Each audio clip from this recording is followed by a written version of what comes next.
श्री शिवाय नमस्तुभ्यम। हर हर महादेव। स्वागत है आप सभी का हमारे चैनल पर। आज के इस वीडियो में आप सुनेंगे सावन मास के महात्म के अंतिम अध्याय की कथा। आज सावन की पूर्णिमा तिथि है और आज सावन महीने के महात्म का अंतिम दिन है सुनने का। तो आज अवश्य सुनिए ये कथा, और अगर कथा अच्छी लगे तो लाइक अवश्य कर दीजिए, साथ ही साथ चैनल को भी सब्सक्राइब कर लीजिए। वीडियो अगर अच्छा लगता है तो लाइक तो अवश्य ही किया कीजिए, क्योंकि आपके लाइक से हमें ये पता चलता है कि आपको हमारा वीडियो पसंद आया। तो चलिए अब हम आरंभ करते हैं सावन मास के महात्म के अध्याय 28 की कथा। भगवान सदाशिव ने कहा, हे सनत कुमार, अब तुम्हें अगस्त अर्घ्य की विधि बताता हूँ। हे तात, इसके करने से मनुष्य अपनी सभी इच्छाओं को पूर्ण कर लेता है। अगस्त उदय से पूर्व ही इसका समय निश्चित कर लेना चाहिए। 7 रात के उदय हो जाने में अवशिष्ट हो तभी 7 रात पूर्व से प्रतिदिन अर्घ्य देना चाहिए। उस अर्घ्य विधान को मैं तुम्हें बतलाता हूँ। प्रातःकाल तिल द्वारा स्नान करके सफेद वस्त्र तथा माला धारण करनी चाहिए। सोने का बना हुआ कलश स्थापन करना चाहिए। पंचरत्न युक्त घी पात्र, अनेक तरह के फल, माला कपड़ों से विभूषित करके उसके ऊपर तांबे का पूर्ण पात्र रखना चाहिए। उस पर कुंभोद्भव महर्षि अगस्त की मूर्ति रखना चाहिए। सोने की अंगुष्ठ मात्र की यह मूर्ति चतुर्भुज होनी चाहिए। मूर्ति मोटी, लंबे हाथों युक्त, दक्षिण मुख, जटामंडलधारी और सुशोभन, शांत, हाथ में कमंडल, बहुत शिष्यों से घिरी, दर्भ अक्षतधारी तथा लोपा मुद्रा सहित होनी चाहिए।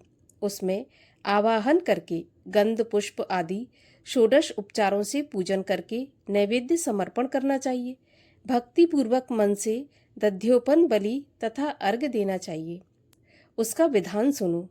सोने, चांदी, तांबा या वेणु में नारंगी, खजूर, नारिकेल फल, कुष्मांड, करवल्ली, करेला, केला, अनार, भाटा, बिजौरा नींबू, अखरोट, पिस्ता, नीलकमल, कमल, कुश, दूर्वा तथा अन्य सुसाध्य फल एवं अनेक तरह के पुष्प, 7 धान्य, 7 अंकुर, 5 पल्लव, 5 कपड़े, इन पदार्थों को रखकर अच्छी प्रकार से पात्र की पूजा करनी चाहिए।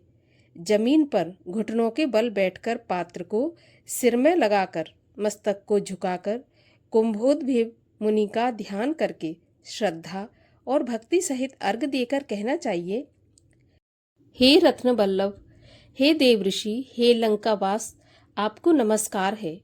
जिसने आतापी और महाबली वातापी को भक्षण किया, जो श्रीमान लोक मुद्रा के पति हैं, उन्हें नमस्कार है। जिसके उदय से पाप विलीन होते हैं, त्रिविध व्याधि, त्रिविध ताप नष्ट होते हैं, उनको नित्य नमस्कार है। जिसने प्रथम जल जंतु समुद्र का पान किया, ऐसे पुत्र शिष्य स्त्री सहित मुनि को नमस्कार है। वैदिक लोग अगस्त मंत्र से स्त्री तथा शूद्र को पौराणिक मंत्र द्वारा अगस्त को अर्घ्य देकर प्रणाम करना चाहिए। हे राजपुत्री, हे महाभागे, हे ऋषि पत्नी, हे वरानने, हे लोपमुद्रे, आपको नमस्कार है। मेरे इस अर्घ्य को आप स्वीकार करें। मंत्र से वेदता को घी द्वारा अर्घ मंत्र से 1008 या 108 आहुतियां देनी चाहिए। इस प्रकार होम करके विसर्जन करना चाहिए। हे अचिंत चरित्र अगस्त, मैंने आपका यथाविधि पूजन किया है। इस संसार या परलोक कार्य की सिद्धि करके ही आप यहाँ से जाएं। इस प्रकार अगस्त का विसर्जन करके इस मूर्ति को ब्राह्मण को दे देना चाहिए। वेद वेदांग के ज्ञाता दरिद्र तथा कुटुंबी ब्राह्मण का अभिनंदन करना चाहिए। चित्त में यह भावना होनी चाहिए कि अगस्त मुनि इनको द्विज रूप से स्वीकार करें। इसे अगस्त ऋषि ग्रहण करते तथा देते हैं। दोनों के तारक अगस्त हैं, अतः अगस्त को नमस्कार है। दोनों मंत्रों से ब्राह्मण को दान करना चाहिए। द्विज लोग वैदिक तथा शूद्र पौराणिक मंत्र पढ़ें। सोने की सींगों वाली, दूध वाली, सुशोभना, सफ़ेद वर्ण के खुरों वाली, तांबे की पीठ वाली, सुशोभना, सफ़ेद वर्ण की गाय, उनको दान करना चाहिए। दोहन के लिए कांस्य पात्र, घंटा, वस्त्र युक्त भी दान देना चाहिए। हे सनत कुमार, अगस्त्योदय के पहले 7 दिन दक्षिणा सहित गाय का दान करना चाहिए। इस प्रकार निष्काम होकर 7 रात अर्घ दान करने से जन्म जन्म का भय मिट जाता है। सकाम रूप हो, आरोग्य समन्वित चक्रवर्ती होता है। ब्राह्मण 4 वेदों और 6 शास्त्रों का ज्ञाता हो जाता है। क्षत्रिय समुद्र तक भूमि प्राप्त कर लेता है। वैश्य को धन तथा गौधन की प्राप्ति होती है। शूद्र धन, आरोग्य और सत्य प्राप्त करता है। स्त्री को पुत्र, सौभाग्य और ऋषि युक्त घर की प्राप्ति होती है। हे तात, विधवा को बड़े पुण्य की प्राप्ति होती है। कन्या को अच्छे वर और अच्छे घर की प्राप्ति होती है। दुखियों के दुख दूर हो जाते हैं। जिन देशों में लोग अगस्त का अर्चन करते हैं, उन देशों में मेघ कामवर्षी हो जाते हैं। टिड्डी दलों की समाप्ति और रोगों का नाश होता है। जो अगस्त्य अर्घ का पाठ करते हैं या सुनते हैं, वह सर्व पापों से रहित हो इस संसार में बहुत काल तक सुखपूर्वक जीवन व्यतीत करते हैं और उसके पश्चात हंस से युक्त विमान द्वारा स्वर्ग को जाते हैं। जो निष्काम होकर आजीवन इसे करते हैं, वह मुक्ति पथ के भागीदार बन जाते हैं। अध्याय 29। भगवान सदाशिव कहते हैं, हे सनत कुमार, अब मैं तुम्हें सावन मास के व्रतों के कार्यों के संबंध में बताऊंगा कि किस समय क्या करना चाहिए। हे तात, जो कुछ मैं तुमसे कहने जा रहा हूँ उसे तुम ध्यानपूर्वक सुनो। मैं तुम्हें बताना चाहता हूँ कि सावन मास की तिथि किस समय की लेनी चाहिए, किस समय क्या प्रधान है, पूजन तथा जागरण आदि कैसे करना चाहिए। नक्त व्रत का समय उषा काल उस व्रत कर्म में कहा है। रात में भोजन तथा भोजनाभाव दिन में कहा गया है। प्रातः काल उस व्रत काल में उद्यापन कहा गया है। पंचांग द्वारा शुद्ध समय में अधिवासन करना चाहिए। दूसरे दिन से होम करना चाहिए। धारणा और पारणा में कभी भी रास वृद्धि नहीं होती। श्रावण शुक्ल प्रतिपदा के दिन संकल्प करके उपवास करना चाहिए। अन्य दिन भोजन, दूसरे दिन हविष्यान्न पारण में स्वीकार करना चाहिए। पारणा के समय दिन एकादशी हो तो 3 उपवास करना चाहिए। रविवार का व्रत अर्चन प्रातःकाल ही है। सोमवार में सायंकाल का समय प्रधान कहा गया है। मंगल, बुध तथा बृहस्पतिवार की पूजा में मुख्य समय प्रातःकाल कहा गया है। शुक्र की पूजा में पूजा प्रातःकाल और जागरण रात को करना चाहिए। नरसिंह भगवान तथा शनिदेव की पूजा सायंकाल करनी चाहिए। शनि के व्रत तथा दान के लिए मध्याह्न का समय मुख्य है। हनुमान जी की पूजा मध्याह्न तथा अश्वत्थ पूजा प्रातःकाल में की जाती है। हे विप्र, रोटक व्रत में प्रतिपदा तथा सोमवार सहित त्रिमुहूर्तो आहार स्वीकृत है, नहीं तो पहले की तिथि ग्राह होती है। उदुम्बरी द्वितीया, संध्या व्यापनी तृतीया युक्त पूर्व वेदित लेनी चाहिए। स्वर्ण गौरी में चतुर्थी युक्त हो। दोनों दिन सायंकाल व्यापनी हो तो तृतीया है। गणेश पूजा में तृतीया विद्ध चतुर्थी ली जाती है। नाग पूजा में षष्ठी युक्त पंचमी। सुपोदन व्रत में सायं व्यापनी सप्तमी युक्त षष्ठी होती है। शीतला व्रत में मध्याह्न व्यापनी सप्तमी। देवी के पवित्रारोपण में रात्रि युता अष्टमी तिथि है। कुमारी में रात्रि व्यापनी नवमी उत्तम है। आशा में रात्रि व्यापनी दशमी है। हे तात, दशमी विद्या एकादशी अग्राह्य है। उसके वेद को बतलाता हूँ। सूर्योदय समय दशमी वेद वैष्णवों के यहाँ होता है। सूर्योदय समय में स्मार्तों के यहाँ दशमी वेद होता है। इस रीति द्वारा द्वादशी पवित्रारोपण में कही गई है। अनंग व्रत में रात्रि व्यापनी त्रयोदशी है। द्वितीय प्रहर व्यापनी हो जाने से प्रशस्तर होती है। शिव पवित्रारोपण में चतुर्दशी रात्रि व्यापनी है।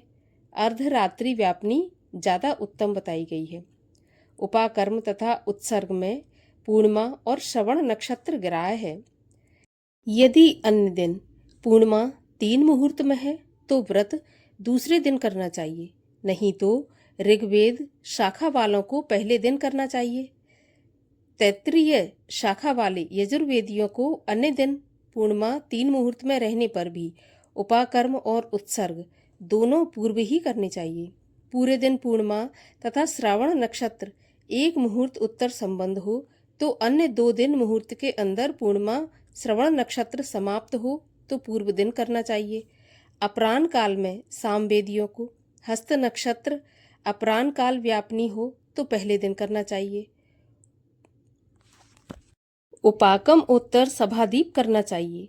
श्रावणी कर्म तथा सर्पबलि को सूर्यास्त समय व्यापनी पूर्णिमा उत्तम बताई गई है ग्रीब उत्सव में पूर्णिमा मध्याह्न व्यापनी लेनी चाहिए। रक्षाबंधन कार्य में अपराह्न व्यापनी पूर्णिमा ग्रहण करने योग्य है। चंद्रोदय व्यापनी संकष्टी चतुर्थी स्वीकृत है। चतुर्थी चंद्रोदय व्यापनी दिन में हो अथवा ना हो तो पहले दिन करनी चाहिए, क्योंकि तृतीया के दिन चतुर्थी हो जाने से वह महान पुण्य फल प्रदान करने वाली होती है। हे तात, व्रती को पहले दिन गणनाथ को प्रसन्न करने वाली चतुर्थी का व्रत करना चाहिए। गणेश, गौरी तथा बहुला को छोड़कर अन्य देवताओं की पूजा में पंचमी विधि ली गई है। भगवान कृष्णचंद्र जी महाराज की पूजा में अर्धरात्रि व्यापनी अष्टमी तिथि है। निर्णय के बारे में सर्वत्र 6 तिथियां मानी गई हैं। एक तो दोनों दिन पूर्ण व्याप्ति, दोनों दिन केवल अव्याप्ति, दोनों दिन अंश द्वारा समव्याप्ति, अन्य दिन अव्याप्ति। इन 6 पक्षों में से 3 पक्षों में संदेह नहीं है। अब उसे सुनो। पूर्ण व्याप्ति में अंश व्याप्ति से अधिक व्याप्ति श्रेष्ठ होती है। एक दिन जो पूर्ण तिथि है वही अन्य दिन अपूर्ण कही गई है। एक दिन अव्याप्ति अन्य दिन अंश व्याप्ति हो जाती है तो श्रेष्ठ अंश व्याप्ति ही होती है। अंश व्याप्ति जब हो तथा यह सम हो तो वहाँ संशय हो जाता है, तो भेद वाक्य निर्णय करना चाहिए। युग्म वाक्यों से कहीं कहीं वार नक्षत्र योग बल से, कहीं प्रधान 2 योग से, कहीं पुराण योग से जन्माष्टमी व्रत में संदेह हो, यानी इन पक्षों में परा हो तो प्रातः काल पारण करना चाहिए। पिठोर व्रत में मध्याह्न व्यापनी अमावस शुभ मानी गई है। वृष मार्चन में सायंकाल व्यापनी अमावस्या शुभ मानी गई है। दूरवा के संचय में संभव समय है सूर्य की। कर्क संक्रांति में 30 घड़ी पहले पुण्य समय माना गया है। सिंह संक्रांति में 16 घड़ी पहले तथा 16 घड़ी बाद में पुण्य समय हो जाता है। कुछ मुनि सिंह संक्रांति से पहले 16 घड़ी पुण्य समय कहते हैं। अगस्त अर्घ समय व्रत विधि सहित ही कहा है। हे तात, मैंने तुम्हें ये कर्मों का काल निर्णय कहा। इस अध्याय को जो सुनता है तथा जो इसे सुनाता है उसको श्रावण मास के सभी व्रतों के फल की प्राप्ति हो जाती है। 30वां अध्याय। भगवान शंकर कहते हैं, वत्स, श्रावण मास का जो महात्म्य मैंने तुमसे कहा है, यदि कोई पूरे 100 वर्ष तक उसका वर्णन करता रहे तो भी यह पूरी तरह से नहीं कह सकता। सती के दक्ष प्रजापति के यज्ञ में अपनी देह का होम करने के बाद हिमालय की पुत्री होकर इसी श्रावण मास का सेवन किया था, जिसके कारण उसने मुझे प्राप्त किया था। अतः यह महीना मुझे बहुत प्रिय है। इस महीने में ना तो अधिक ठंड होती है और ना अधिक गर्मी होती है।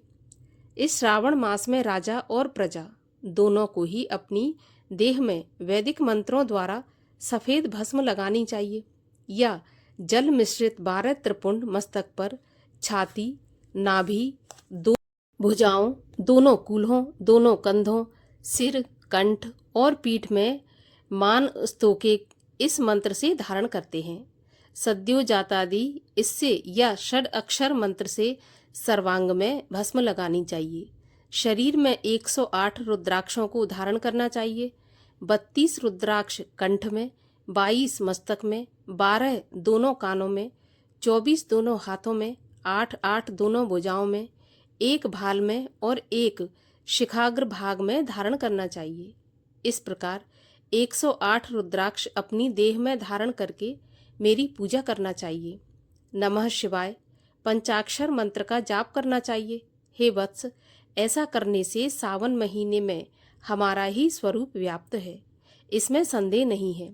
श्रावण मास को मेरा प्रिय मास जानकर इस मास में मेरी तथा केशव की पूजा करनी चाहिए। मुझे इस महीने में कृष्ण जन्माष्टमी अधिक प्रिय है। इसी दिन देवकी के गर्भ से श्री हरि प्रादुर्भूत हुए। हे वत्स, यह मैंने श्रावण मास का लेश मात्र महात्म तुम्हें बताया है। अब कहो, तुम और क्या सुनना चाहते हो? तब सनत कुमार बोले, प्रभु, श्रावण मास में करने योग्य जिन कर्मों को आपने कहा है वह सुने तो मैंने अवश्य हैं, किंतु सुनने के बीच में आनंद सागर में गोते लगाता रहा, इसीलिए मुझे याद नहीं रहा। हे प्रभु, आप सब कुछ तथ्य रूप से कहिए, जिससे मुझे क्रम अनुसार पता चले तथा मैं उसे भक्ति से ग्रहण कर सकूं। तब भगवान सदाशिव बोले कि समाहित हो, शुभ अनुक्रमणिका सुनो। शौनक का पूर्व प्रश्न है, अनंतर सूत का उत्तर है। सुनने वालों के गुणों की कथा, तुम्हारे प्रश्न और श्रावण मास की निरुक्ति तथा श्रावण की स्तुति। हे मुनि श्रेष्ठ, फिर सविस्तार तुम्हारा प्रश्न हुआ। तुम्हारे द्वारा मेरी स्तुति, नाम निर्वचन आदि सहित हुई। फिर उत्तर क्रम से, जिसमें सब उद्देश्य है, विशिष्ट तरह से तुम्हारा प्रश्न, नक्त व्रत, रुद्राभिषेक तथा लक्ष्य पूजन विधान, दीपदान का महत्व, किसी प्रिय चीज को छोड़ना, रुद्राभिषेक का फल, रुद्राभिषेक का पंचामृत से फल, भूमि शयन तथा मौन व्रत फल, धारण पारण विधि, मास उपवास कथन, सोमाख्यान एवं लक्ष्यवर्ती विधि कथन, कोटि लिंग विधान, अन्नोदन व्रत कथन, हविष्यान्न भोजन, पत्तल पर भोजन, शाक का त्याग, भूमि पर शयन, प्रातःकाल स्नान, दम तथा शम कथन, स्फटिक आदि के लिंगों की अर्चना, जप, पूजन, फल, प्रदक्षिणा, नमस्कार, वेद परायण, पुरुष सूक्त विधि, गृह यज्ञ विधि, क्रम से रवि, चंद्र तथा भौम का व्रत कथन, बुध और गुरु व्रत, शुक्र के दिन जीवंतिका व्रत,